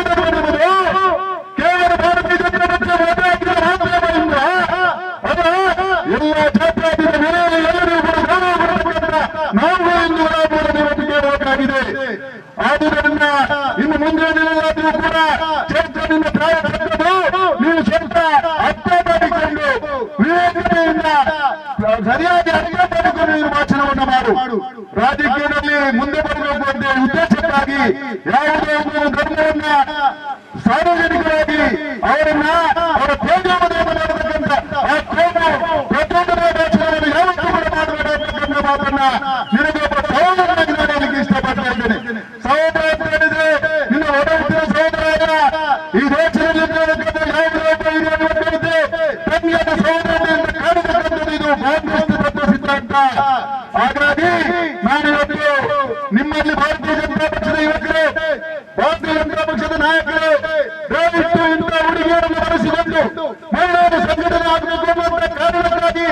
ಇವತ್ತು ಅವರ ಯಾವುದೇ ರೀತಿಯ ಮಾತುಗಳನ್ನು ಆಡಲಿಕ್ಕೆ ಬಿಟ್ಟರೆ ಭವಿಷ್ಯದ ದಿನಗಳಲ್ಲಿ ಕಟ್ಟಡವಾಗತಕ್ಕಂಥ ಪರಿಸ್ಥಿತಿ ನಿರ್ಮಾಣ ಆಗಬಹುದು. ಈ ದೇಶ ಜಾತ್ಯತೀತ ದೇಶ. ಹಾಗಾಗಿ ಈ ದೇಶದಲ್ಲಿ ಜಾತ್ಯತೀತ ಸಂವಿಧಾನ ಇದೆ. ನಾವು ಸಂವಿಧಾನಕ್ಕೆ ಗೌರವ ಕೊಡತಕ್ಕಂಥವರು. ಕಾಂಗ್ರೆಸ್ ಯಾವತ್ತೂ ಕೂಡ ಹಿಂಸೆ ನಡೆಸತಕ್ಕಂಥವರಲ್ಲ, ಅಹಿಂಸಾವಾದಿಗಳಾಗಿರುವುದರಲ್ಲ, ಯಾವತ್ತೂ ಕೂಡ ಹಿಂಸಾಟ ಮಾಡಲ್ಲ. ಆದ್ರೆ ಒಂದು ಎಚ್ಚರಿಕೆ ಮಾತನ್ನು ಮಾತ್ರ ಕೊಡ್ತಾ ಇದ್ದೇವೆ. ಈ ದಕ್ಷಿಣ ಕನ್ನಡ ಕರಾವಳಿಯಲ್ಲಿ ಮುಂದಿನ ಚುನಾವಣೆ ಹತ್ತಿರ ಬರ್ತಾ ಇರುವಾಗ ಯಾವುದೇ ಒಂದು ಕೋಮುಗಳನ್ನು ಹಾಕಬೇಕು ಅನ್ನುವಂಥ ಉದ್ದೇಶವನ್ನು ಇಟ್ಟುಕೊಂಡು ಪ್ರಚೋದನಕಾರಿ ಭಾಷಣವನ್ನು ಮಾಡಿದ್ರು ಕಾಂಗ್ರೆಸ್ ಯುವಕರು, ಕಾಂಗ್ರೆಸ್ ಇರತಕ್ಕಂಥ ಮಹಿಳೆಯರು, ಬುದ್ಧಿವಂತರು, ವಿದ್ಯಾವಂತರು, ಸಾಮಾಜಿಕ ಬದುಕಿಗೆ ನ್ಯಾಯ ನೀಡತಕ್ಕಂಥ ಜನ ಅನ್ನುವಂಥದ್ದನ್ನ ಭಾರತೀಯ ಜನತಾ ಪಕ್ಷದವರಿಗೆ ನಾನು ಹೇಳಲಿಕ್ಕೆ ಇಷ್ಟಪಡುವಂಥದ್ದು. ಹಾಗಾಗಿ ಬಂದಿದ್ದರು ಯಾವುದೇ ಚುನಾವಣೆ ಬರಲಿ ಕಾಂಗ್ರೆಸ್ ಈ ಬಾರಿ ಈ ಜಿಲ್ಲೆಯಲ್ಲಿ 8ಕ್ಕೆ 8 ಸ್ಥಾನವನ್ನು ಗೆಲ್ಲುವ ಮುಖಾಂತರ ನಾವು ಮತ್ತೆ ಜಾತ್ಯತೀತ ನಿಲುವಿಗೆ ಬೆಂಬಲ ಇದೆ ಅಂತಕ್ಕಂಥದ್ದನ್ನು ತೋರಿಸಿಕೊಡ್ತೇವೆ ಅಂತಕ್ಕಂಥ ಮಾತನ್ನು ಹೇಳ್ತಾ ಇದ್ದೇನೆ.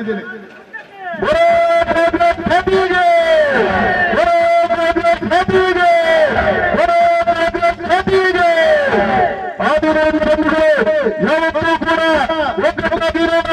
ನಮ್ಮ ಪಕ್ಷ ಹಿಂದೂ ಮುಸ್ಲಿಂ ಕ್ರೈಸ್ತರು ಎಲ್ಲರೂ ಕೂಡ ಒಗ್ಗಟ್ಟಾಗಿ ಯಾವುದೇ ಶೋಷಣೆಯ ವಿರುದ್ಧ, ಯಾವುದೇ ಮಹಿಳಾ ದೌರ್ಜನ್ಯದ ವಿರುದ್ಧ ನಾನು ನೆನೆಸಿದ್ದು ನನಗೆ ನೆನಪಾಯ್ತು. ರಾತ್ರಿ 3 ಗಂಟೆಗೆ ಮೈಸೂರಿನ ನಂಜನಗೂಡಿನ ದೇವಸ್ಥಾನವನ್ನು ಒಡೆದುರಿಸಿದಂತಹ ಸಂದರ್ಭದಲ್ಲಿ ಪುತ್ತೂರಿನ ಬದಿಯವರು ವಿಶ್ವೇಶ್ವರ ಪ್ರತಿಭಟನೆ ಮಾಡಿದ್ರು. ಏನು ಮಂಗಳೂರಿನ ನೀವುಗಳಿಗೆ ಹಿಂದುತ್ವ ಇಲ್ವಾ? ನಿಮ್ಮಲ್ಲಿ ಹಿಂದುತ್ವ ಇಲ್ವಾ? ಯುಪಿ ಪ್ರಾಂತಗಳನ್ನು ಸೋಲಿಸಬೇಕು ಅನ್ನುವಂಥ ಒಂದೇ ಒಂದು ಕಾರಣಕ್ಕಾಗಿ ನಿಮ್ಮ ಹಿಂದುತ್ವನ? ನಿಜವಾದಂತ ಹಿಂದುತ್ವ ಇದ್ದಿದ್ರೆ ನೀವು ಶಾಂತಿಯುತವಾದಂತ ಪ್ರತಿಭಟನೆಯನ್ನು ಕೂಡ ರಾಜ್ಯ ಸರ್ಕಾರ ಮಾಡಬೇಕಿತ್ತು. ಅದನ್ನು ನಾನು ಒಪ್ತಾ ಇದ್ದೆ. ಹಾಗಾಗಿ ಬಂದಿದ್ದರು ಮುಂದಿನ ದಿನದಲ್ಲೂ ಕೂಡ ಯಾವುದೇ ರೀತಿಯ ಮಹಿಳಾ ದೌರ್ಜನ್ಯ ಅಥವಾ ಯಾವುದೇ ಅನ್ಯ ಧರ್ಮದವರಿಗೆ ಒಂದು ಧರ್ಮದವರು ಏನಾದರೂ ಅಭಿಚಾರದ ಮಾತುಗಳನ್ನು ಆಡಿದ್ರೆ ಅಥವಾ ಕೋಮ ಪ್ರಚೋದನೆಯ ಭಾಷಣವನ್ನು ಮಾಡಿದ್ರೆ ಅದನ್ನು ಖಂಡನ ಮಾಡುವುದರಲ್ಲಿ ನಾನು ಕೂಡ ಒಪ್ಪ ಅಂತಕ್ಕಂಥ ಮಾತನ್ನು ಹೇಳುತ್ತಾ ಅವಕಾಶಕ್ಕಾಗಿ ವಂದಿಸುತ್ತಾ ಒಂದು ಸಣ್ಣ ಪುಟ್ಟ ಘಟನೆಗಳನ್ನ ನಾನು ಮತ್ತೊಮ್ಮೆ ನಿಮಗೆ ನೆನಪಿಸಲಿಕ್ಕೆ ಬಯಸ್ತಾ ಇದ್ದೇನೆ. ಈ ದೇಶದಲ್ಲಿ ಮೊತ್ತ ಮೊದಲ ಬಾರಿಗೆ ಅಧಿಕಾರದ ಚುಕ್ಕಾಣಿಯನ್ನು ಹಿಡಿದಂತಹ ನರೇಂದ್ರ ಮೋದಿ ನೇತೃತ್ವದ ಬಿಜೆಪಿ ಸರ್ಕಾರ ಅಥವಾ NDA ಸರ್ಕಾರ ಅಧಿಕಾರಕ್ಕೆ ಬಂದಾಗ ಆ 5 ವರ್ಷಗಳ ಕಾಲಕ್ಕೆ ಮೊದಲನೇ ಶ್ಲೋಕವಾಗಿತ್ತು ಸಬ್ಕೆ ಸಾಥ್ ಸಬ್ಕೆ ವಿಕಾಸ್. 5 ವರ್ಷ ಕಳೆಯುತ್ತದೆ, ಅದಕ್ಕೆ ಮತ್ತೊಂದು ಜೋಡಣೆ ಮಾಡಲಾಯಿತು ಸಬ್ಕೆ ಸಾಥ್ ಸಬ್ಕೆ ವಿಕಾಸ್ ಸಬ್ಕೆ ವಿಶ್ವಾಸ್ ಅನ್ನುವ ಮಾತನ್ನ. ಯಾಕಾಗಿ ಕಾರಣ ದೇಶದಲ್ಲಿರ್ತಕ್ಕಂಥ ಎಲ್ಲಾ ಧರ್ಮಗಳನ್ನು ಒಂದು ಜೊತೆಯಲ್ಲಿ ಕೂಡಿಸಬೇಕಾದ ಅನಿವಾರ್ಯತೆ ಅವರಿಗೆ ಜಗತ್ತಿನಾದ್ಯಂತ ಇವರಿಗೆ ವಿಶ್ವಸಂಸ್ಥೆಯಲ್ಲಿ ಎದ್ದು ಕಂಡ ಕಾರಣ ಈ ಪದವನ್ನು ಸೇರಿಸಬೇಕಾದ ಒಂದು ಅನಿವಾರ್ಯತೆ ಬಂತು. ಯಾಕಾಗಿ ಬಂತು?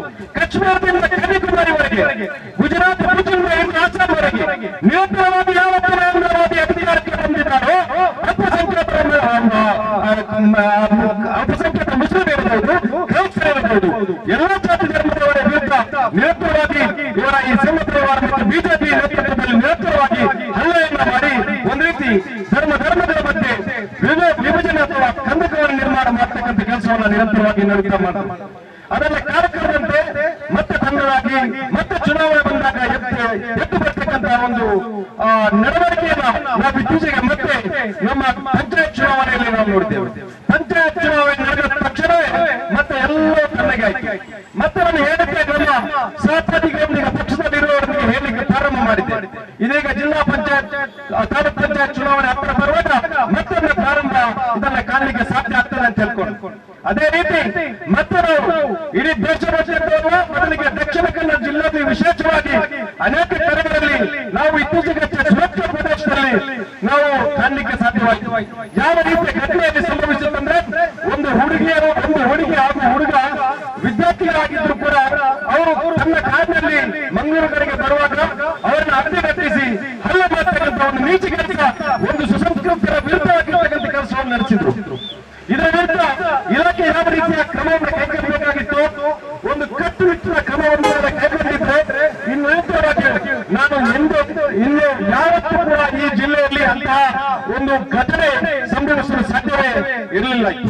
ಆದ್ರೆ ಏನಾಯ್ತು, ಮತ್ತೊಮ್ಮೆ ನೇರವಾಗಿ ಈ ಹಳ್ಳಕೋರು ತಂದೆಕೋರು ನೇರವಾಗಿ ರಾತ್ರಿ ಮಾಡಿದ ಕೆಲಸವನ್ನ ಚಾರಿಯಲ್ಲಿಟ್ಟುಕೊಂಡು ಮತ್ತೆ ವಾಮನ ಪ್ರದೇಶದಲ್ಲಿ ಅಲ್ಲಿ ಇಲ್ಲಿ ಅಂತ ಸಣ್ಣ ಪುಟ್ಟ ಘಟನೆಗಳನ್ನ ಸಂಭವಿಸಲಿಕ್ಕೆ ಮತ್ತೆ ನಮ್ಮ ಕಣ್ಣ ಮುಂದೆ ಕಾಣಲಿಕ್ಕೆ ಸಾಧ್ಯ ಆಗಿದೆ.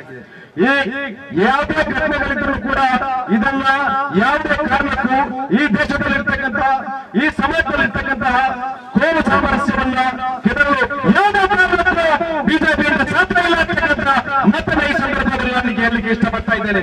ಮುಂದೆ ಕೂಡ ನಾನು ನನ್ನ ಹಿಂದೂ ಸಹೋದರರೊಂದಿಗೆ, ಕ್ರೈಸ್ತ ಸಹೋದರರೊಂದಿಗೆ ಅಥವಾ ಇನ್ನಿತರ ಯಾವುದೇ ಜೈನರು, ಬೌದ್ಧರು, ದಲಿತರು ಯಾರೊಂದಿಗೆ ನಾನು ಈ ಸಂದರ್ಭದಲ್ಲಿ ನಿಮ್ಮಲ್ಲಿ ಕಳಕಳಿಯಿಂದ ಹೇಳಲಿಕ್ಕೆ ಇಷ್ಟಪಡೋದಿಷ್ಟೇ. ಯಾವ ರೀತಿಯಲ್ಲಿ ಈ ದೇಶ ಕಲಿಸತಕ್ಕಂಥ ಕೆಲಸ ಕಾಂಗ್ರೆಸ್ ಪಕ್ಷದ ನೇತೃತ್ವದಲ್ಲಿ ನೇತೃತ್ವವಾಗಿ ಎಲ್ಲ ಸಮುದಾಯ ಧರ್ಮದವರು ಸೇರ್ಕೊಂಡು ಮುನ್ನಡೆಸುತ್ತಾ ಬಂದಿದ್ದಾರೆ. ಅದೇ ರೀತಿಯಲ್ಲಿ ಮತ್ತೆ ಈ ಜಿಲ್ಲೆಯಲ್ಲಿ ಧರ್ಮ ಸಹಿಷ್ಣುತೆಯನ್ನು, ಕೋಮು ಸಾಮರಸ್ಯವನ್ನು ಮತ್ತೆ ಕಟ್ಟಿ ಕಾಂಗ್ರೆಸ್ ಪಕ್ಷ ಅಧಿಕಾರವನ್ನ ಮತ್ತೆ ಚುಕ್ಕಾಣಿಯನ್ನು ಹಿಡಿತಕ್ಕಂಥ ಕೆಲಸ ನಿಮ್ಮ ಮುಖಾಂತರ ಆಗಲಿ ಅಂತ ಈ ಸಂದರ್ಭದಲ್ಲಿ ನಿಮ್ಮ ಬೇಡಿಕೊಂಡು ನಾನು ಅವಕಾಶಕ್ಕೆ ವಂದಿಸಿ ಕಡವತಿಯವರು, ವಿಧಾನಸಭಾ ಅಧ್ಯಕ್ಷರಾದ ಕಡವತಿಯವರು ಮಾತಾಡಬೇಕಾಗಿ ಕೇಳಿಕೊಳ್ತಾ ಇದ್ದಂತಹ ಎಲ್ಲ ಮುಖಂಡರಿಗೂ ನನ್ನ ಮೊದಲನೆಯ ವಂದನೆಗಳು. ನಮ್ಮ ಅಣ್ಣಂದಿರಾದ ಎಲ್ಲರೂ ಉಳ್ಳಾಲ ಈ ಕ್ಷೇತ್ರದಲ್ಲಿ ತೊಕ್ಕೊಟ್ಟು ಈ ಜಂಕ್ಷನ್ ನಲ್ಲಿ ನಾವು ಸೇರಿರುವ ಕಾರಣ ನಿಮ್ಗೆಲ್ಲರಿಗೂ ಗೊತ್ತಿರುವಂತಹ ವಿಷಯ. ಇವತ್ತು ಒಬ್ಬ ಹಿಂದೂ ಮಹಿಳೆ ನಮ್ಮ ಹಿಂದುತ್ವ ಒಂದು ಸಂಸ್ಕೃತಿಗೆ ಅವಮಾನ ಮಾಡುವಂತಹ ವಿಷಯ ಏನಂತ ಹೇಳಿದ್ರೆ ಕೋಮು ಸೃಷ್ಟಿಸುವಂತಹ ಪ್ರಚೋದನಕಾರಿ ಭಾಷಣ. ಯಾಕೆ ಈ ಪ್ರಚೋದನಕಾರಿ ಭಾಷಣ? ಇದರ ಹಿಂದೆ ನಿಮ್ಮ ಉದ್ದೇಶವೇನು? ಒಂದು ಪ್ರಚೋದನಕಾರಿ ಭಾಷಣ ಯಾವ ರೀತಿ ಇರಬೇಕು? ಅದು ನಮ್ಮ ಹಿಂದೂ ಒಂದು ಲೇಡಿ ನೀವು ಪ್ರಚೋದನಕಾರಿ ಭಾಷಣ ಮಾಡುವಾಗ ಅದು ಜನಗಳಿಗೆ ಮನಸ್ಸಲ್ಲಿ ಪಾಸಿಟಿವ್ ಕ್ರಿಯೇಟ್ ಆಗ್ಬೇಕು, ನೆಗೆಟಿವ್ ಕ್ರಿಯೇಟ್ ಮಾಡುವಂತದ್ದಾಗಿರ್ಬಾರ್ದು. ಆದ್ರೆ ನೀವು ಮಾಡಿದ್ದು ತಪ್ಪಾದ ಕೆಲಸ ಆಗಿದೆ. ಹಾಗೆ ಜಾತ್ಯತೀತ ರಾಷ್ಟ್ರವಾದ ನಮ್ಮ ಈ ದೇಶದಲ್ಲಿ ಹುಟ್ಟಿರುವಂತಹ ನೀವು ಎಲ್ಲಾ ಜಾತಿಗೆ ಗೌರವವನ್ನು ಕೊಡುವಂತಹ ಒಂದು ಗುಣವನ್ನು ಹೊಂದಿರಬೇಕು. ಅದು ನಮ್ಮ ಹಿಂದುತ್ವದಲ್ಲಿ ಇರುವಂತಹ ಸಂಸ್ಕೃತಿ. ನೀವು ಅದನ್ನು ಮನಸ್ಸಲ್ಲಿಟ್ಕೊಂಡು ನಮ್ಮ ಮಹಿಳೆಯರಿಗೆ ಗೌರವಯುತವಾಗಿ ಗೌರವ ಕೊಡುವ ಕೆಲಸವನ್ನು ಮಾಡಿರ್ಬೇಕಾಗಿತ್ತು. ಈ ತರ ಭಾಷಣ ಮಾಡಿದ ನಿಮಗೆ ನಮ್ಮ ಮಹಿಳೆಯರ ಕಡೆಯಿಂದ ಧಿಕ್ಕಾರವನ್ನು ನಾನು ಹೇಳ್ತಾ ಇದ್ದೇನೆ. ರಾಜ್ಯ ಮಟ್ಟದ ಕಾರ್ಯದರ್ಶಿ ಅವರಾದ ಶ್ರೀ ಕುಂದಪ್ಪ ಅವರು ಮಾತಾಡಬೇಕಾಗಿ ಕೇಳಿಕೊಳ್ತಾ ಇದ್ದೇವೆ. ಆತ್ಮೀಯ ಕಾಂಗ್ರೆಸ್ ಪಕ್ಷದ ನಾಯಕರೇ, ಅದೇ ರೀತಿ ಮಹಿಳಾ ಘಟಕದ ನನ್ನ ಸಹೋದರಿಯರೇ, ಈ ಒಂದು ಪ್ರದೇಶದ ಪಕ್ಷದ ಕಾರ್ಯಕರ್ತರೇ, ಈ ಪ್ರದೇಶದ ವ್ಯಾಪ್ತಿಯ ಸಹೋದರ ಬಂಧುಗಳೇ, ಬಹುಶಃ ಇವತ್ತು ನಾವು ಚೈತ್ರ ಕುಂದಾಪುರ ಎಂಬ ಯುವತಿಯ ಬಗ್ಗೆ ಕೆಲವು ಮಾತುಗಳನ್ನು ಆಡಲಿಕ್ಕೆ ಇಲ್ಲಿ ಕೊಟ್ಟು ಸೇರಿದ್ದೇವೆ.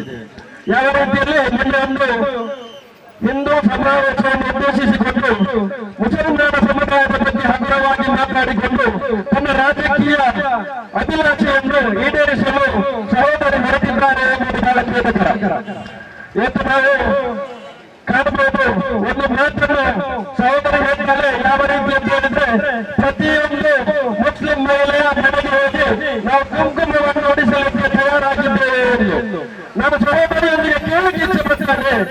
ನಮ್ಮ ಚೈತ್ರ ಅವರು ತನ್ನ ಮನೆಯ ಕುಂಕುಮವನ್ನು ಹೊರಗಿಟ್ಟ ಈ ದೇಶದ ಪ್ರಧಾನಿಯ ಬಗ್ಗೆ ನಾವು ಏನನ್ನು ಹೇಳಲಿಕ್ಕೆ ಇಷ್ಟಪಡ್ತಾ ಇದ್ದೀರಿ ಎಂದು ತನ್ನ ಮನೆಯ ಕುಂಕುಮವನ್ನು ರಸ್ತೆಗೆ ಎಸೆದು ಅವರನ್ನು ನಾನು ಮದುವೆ ಆಗಿಲ್ಲ ಎಂದು ಹೇಳಿದ ಈ ದೇಶದ ಪ್ರಧಾನಿ ನರೇಂದ್ರ ಮೋದಿ ಅವರಿಗೆ ನಾವು ಕುಂಕುಮದ ಪಾತ್ರವನ್ನು ಹೇಳಲಿಕ್ಕೆ ಇಷ್ಟಪಡ್ತೀರಾ ಎಂಬ ವೇದವಾಕ್ಯವನ್ನು ನಾನು ಕೇಳಲಿಕ್ಕೆ ಈ ಸಂದರ್ಭದಲ್ಲಿ ಇಷ್ಟಪಡ್ತಾ ಇದ್ದೇನೆ. ಆತ್ಮೀಯ ಬಂಧುಗಳೇ, ಬಿಜೆಪಿಯ ಒಂದು ಸ್ಲೋಗನ್ ಇದೆ, ಬೇಟಿ ಬಚಾವೋ ಬೇಟಿ ಪಢಾವೋ ಅಂತ.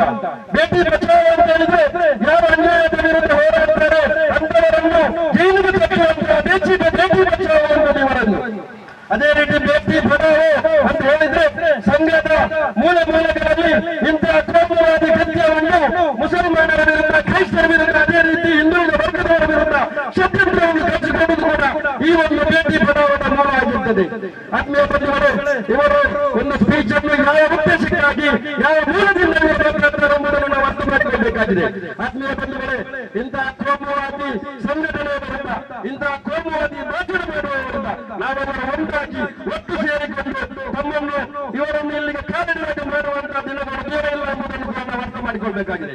ಬಂಧುಗಳೇ, ಒಂದು ವಿಶೇಷವಾಗಿ ಬಹಳ ಗೌರವಪೂರ್ವ ವಿಚಾರ ಏನಂತ ಹೇಳಿದ್ರೆ, ಇವತ್ತಿನ ಪ್ರತಿಭಟನೆಯಲ್ಲಿ ನಮ್ಮ ಸಹೋದರರು ಸೇರಿದ್ದಾರೆ.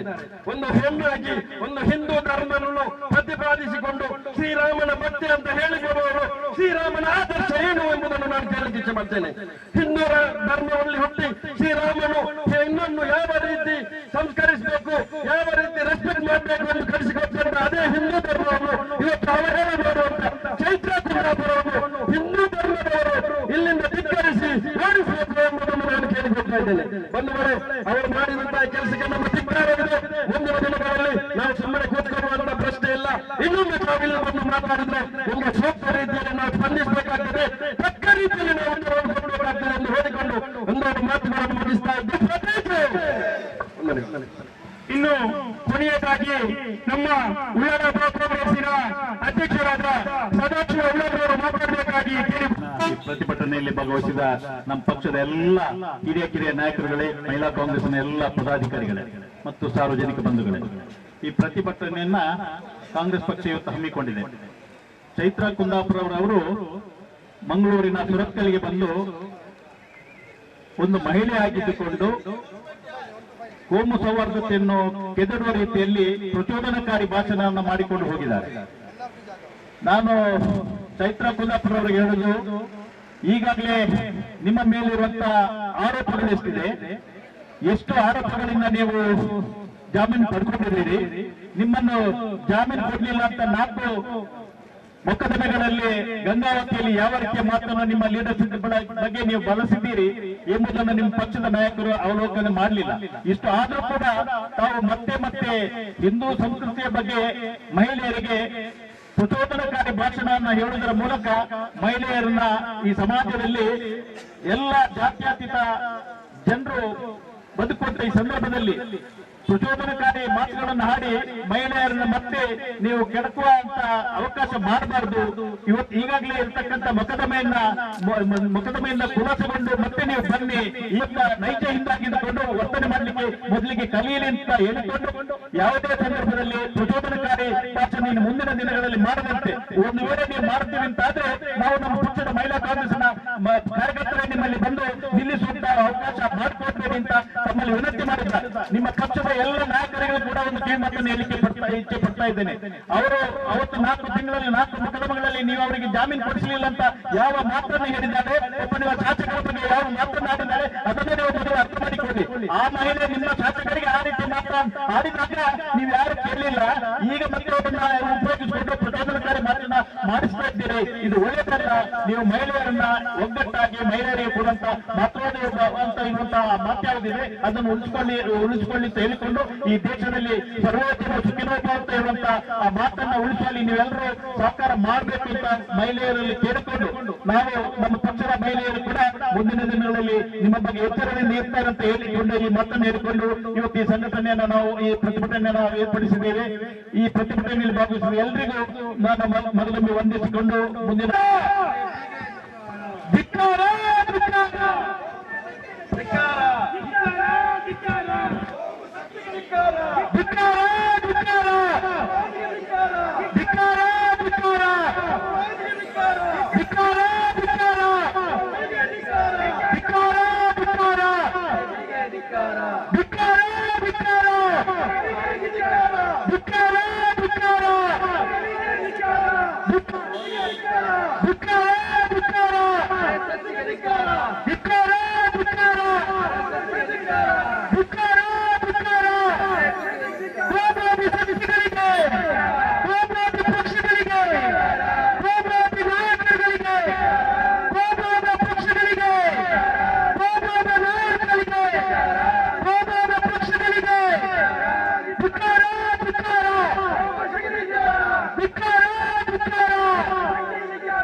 ಇನ್ನು ಕೊನೆಯದಾಗಿ ಉಳ್ಳಾಲ ಬ್ಲಾಕ್ ನಗರತಿಯ ಪ್ರಧಾನ ಕಾರ್ಯದರ್ಶಿಯಾದ ಅಬ್ದುಲ್ ಖಾದರ್ ಅವರಿಂದ ಧನ್ಯವಾದಗಳು. ಉಳ್ಳಾಲ ಬ್ಲಾಕ್ ಕಾಂಗ್ರೆಸ್ ಹಾಗೂ ಉಳ್ಳಾಲ ಬ್ಲಾಕ್ ಅಲ್ಪಸಂಖ್ಯಾತ ಘಟಕದ ವತಿಯಿಂದ ನಡೆಸಲ್ಪಡ್ತಕ್ಕಂತಹ ಈ ಒಂದು ಪ್ರತಿಭಟನಾ ಕಾರ್ಯಕ್ರಮ ಇದನ್ನು ಅತ್ಯಂತ ಒಂದು ಉತ್ತಮ ರೀತಿಯಲ್ಲಿ ನಡೆಸಿದ್ದೇವೆ. ಅದರೊಟ್ಟಿಗೆ ಈ ಒಂದು ಕಾರ್ಯಕ್ರಮಕ್ಕೆ ಭಾಗವಹಿಸಿದಂತಹ ಉಳ್ಳಾಲ ಬ್ಲಾಕ್ ಕಾಂಗ್ರೆಸ್ ಅಧ್ಯಕ್ಷರಾದಂತಹ ಸದಸ್ಯ ಉಳ್ಳಾಲ ಅವರಿಗೆ ನಾನು ಹೃತ್ಪೂರ್ವಕವಾಗಿ ಎಲ್ಲ ನಮ್ಮ ಪಕ್ಷದ ಪರವಾಗಿ ನಾನು ಅವರಿಗೆ ಧನ್ಯವಾದಗಳನ್ನು ಕೊಡ್ತಾ ಇದ್ದೇನೆ. ಅದರೊಟ್ಟಿಗೆ ಹಿರಿಯರಾದಂತಹ ನಮ್ಮ ಪಕ್ಷದ ಹಿರಿಯ ನಾಯಕರು ಆಗಿರತಕ್ಕಂತಹ ಇಬ್ರಾಹಿಂ ಕೋರ್ಜಾಲ್ ಅವರಿಗೂ ನಾನು ಧನ್ಯವಾದಗಳನ್ನು ಅರ್ಪಿಸ್ತಾ ಇದ್ದೇನೆ. ಅದರೊಟ್ಟಿಗೆ ಈ ಒಂದು ಕಾರ್ಯಕ್ರಮದಲ್ಲಿ ಉತ್ತಮ ರೀತಿಯಲ್ಲಿ ಜನರಿಗೆ ಮನಮುಟ್ಟುವಂತಹ ಮಾತುಗಳನ್ನಾಡಿದಂತಹ